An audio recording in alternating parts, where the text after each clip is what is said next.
अस्सलाम वालेकुम दोस्तों।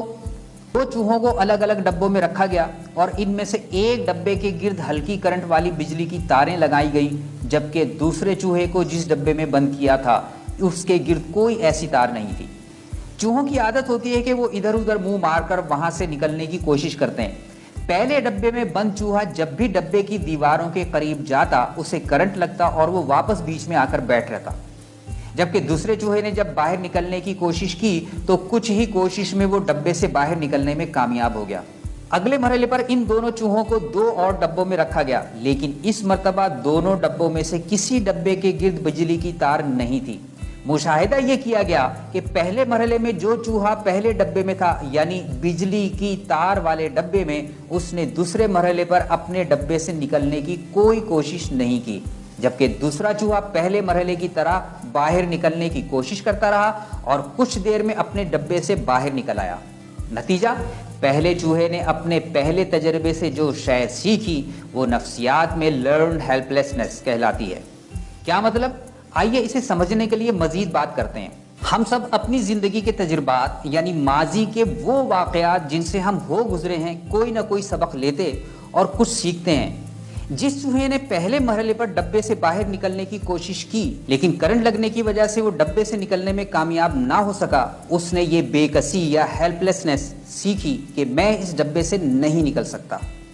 चूंकि उसका ये यकीन बन चुका था, इसलिए उसने दूसरी बार डब्बे के गिर्द बिजली ना होने के बावजूद डब्बे से बाहर निकलने की कोशिश नहीं की और यूं डब्बे के अंदर ही रहा। अब जरा इस तजर्बे को अपने ऊपर लागू कीजिए। इंसान भी अपने तजर्बात से ऐसी बेकसी और बेचारगी सीखता है। ये जरूरी नहीं कि जिंदगी में हर बार नाकामी हो, मगर लर्न्ड हेल्पलेसनेस के बाद आदमी यही यकीन कर बैठता है कि उसे कामयाबी नहीं होगी और यूं वो वसाइल और मौके होने के बावजूद कोशिश नहीं करता। इसके उलट एक और फिक्र है जिसे माहिर नफ्सियात और माहिर तालीम मार्टिन सेलिगमैन ने लर्न्ड ऑप्टिमिज्म का नाम दिया है। वो इसी उन्वान से अपनी किताब में लिखते हैं कि जैसे आदमी जिंदगी के वाकयात से बेचारगी और बेबसी सीखता है, ऐसे ही वो पुरुम्मीदी और रिजायत भी सीख सकता है। वो मुस्बत और बड़ी सोच इख्तियार करना भी सीख सकता है। ये सब आदमी के इख्तियार में है। सेलिगमैन ने ये जानने के लिए मुख्तलिफ लोगों की वर्कशॉप भी कराई। वर्कशॉप के नताइज बहुत हैरानकुन थे। वर्कशॉप में शिरकत करने वालों में से 32% दरमियाने या शदीद डिप्रेशन के शिकार थे और वर्कशॉप लेने के बाद ये तादाद 22% हो गई। ऐसे ही 15% लोग जनरलाइज्ड एंजाइटी डिसऑर्डर में गाहे गाहे मुब्तला होते थे, लेकिन वर्कशॉप के बाद ये तादाद घटकर 7% रह गई। इसकी वजह यह थी कि वर्कशॉप के जरिए शुराका ने पेसिमिज्म से ऑप्टिमिज्म इख्तियार करना सीखा और यूं डिप्रेशन और एंजाइटी से बचना मुमकिन हुआ। सेलिगमैन के मुताबिक हम सब अपनी जिंदगी में पुरुम्मीदी, मुस्बत सोच और खुशी चाहते हैं और इन्हें हासिल करने के लिए इन्हें सीखने की जरूरत है। आप अपने गिर्द मौजूद लोगों को देखें तो आपको पता चलेगा कि अक्सरियत मनफी सोच, मायूसी, जजमेंटल थिंकिंग वगैरह में मुब्तला है। कितने ही लोग खुदकुशी का सोचते रहते हैं। WHO के आदाद शुमार के मुताबिक पाकिस्तान में हर साल 7 से 8 हज़ार अफराद खुदकुशी कर जाते हैं। ये तो वो लोग हैं जो अपनी इंतहा पर चले जाते हैं, लेकिन बाकी जो जिंदा रहते हैं वो तमाम जिंदगी इसके मुंतजिर रहते हैं। हालांकि इसके लिए जरूरी है कि मुस्बत सोच और उम्मीद को सीखा जाए। आइए देखें कि अगर हम मुस्बत सोच और पुरुम्मीदी सीख जाएं तो इसका फायदा क्या होगा। सेहत जिस्मानी और जहनी दोनों बेहतर रहती है। जिंदगी में कहीं ज्यादा खुशी और जोश आ जाता है। ताल्लुकात, घरेलू, अज़दवाजी और मुआशरती सब बेहतर होते हैं। ऑप्टिमिज्म इख्तियार करके हम जिंदगी में कहीं ज्यादा हासिल कर सकते हैं, कहीं आगे बढ़ सकते हैं।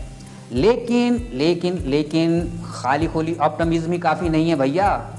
महज मुस्बत सोच और उम्मीद लगाकर बैठ रहने या गलत जगह मुस्बत सोच इख्तियार करना कभी काम नहीं देगा। इसलिए यहाँ ये गलत फहमी दूर करना जरूरी है कि महज मुस्बत सोच से सब कुछ नहीं होने का, साथ में कुछ और मसाले भी दरकार हैं। मिसाल के तौर पर अगर आपका आइडिया ही खोखला है और इसमें जान नहीं, तो आप मुस्बत सोच के साथ इसी आइडिया पर सारी तवानाइयां लगाते रहेंगे कि अभी बेहतर हो जाएगा, अभी बेहतर हो जाएगा। हालांकि ऐसे तो ये आइडिया कुछ भी नहीं देने का। तो फिर क्या किया जाए? हकीकत पसंदाना रवैया इख्तियार किया जाए। अपने आइडिया पर गौर किया जाए कि इसमें कहाँ और क्या खामी है। क्या ये आउट ऑफ डेट या कब्ल वक्त तो नहीं है? हो सकता है स्ट्रेटजी गलत हो। اگر آپ کے ساتھ ایسا ہے تو میرے بھائی آپ آپٹیمسٹ نہیں احمق ہیں، اس لیے مثبت سوچ اور پر امیدی اسی وقت کام کرے گی جب ساتھ میں حقیقت کا تڑکا بھی آپ کی سوچ میں لگے گا، ورنہ گئی بھینس پانی میں۔ اس لیے بیلنسڈ آپٹیمزم دراصل ریئلزم ہے۔ جی اب بتائیے کہ آپ کو اس ویڈیو سے کیا نیا خیال ملا؟ کیا کچھ پرانے یقین ٹوٹے؟ ضرور شیئر کیجئے، اس میں شرمانے کی کیا بات ہے۔ یہ ویڈیو دیکھنے کا بہت بہت شکریہ۔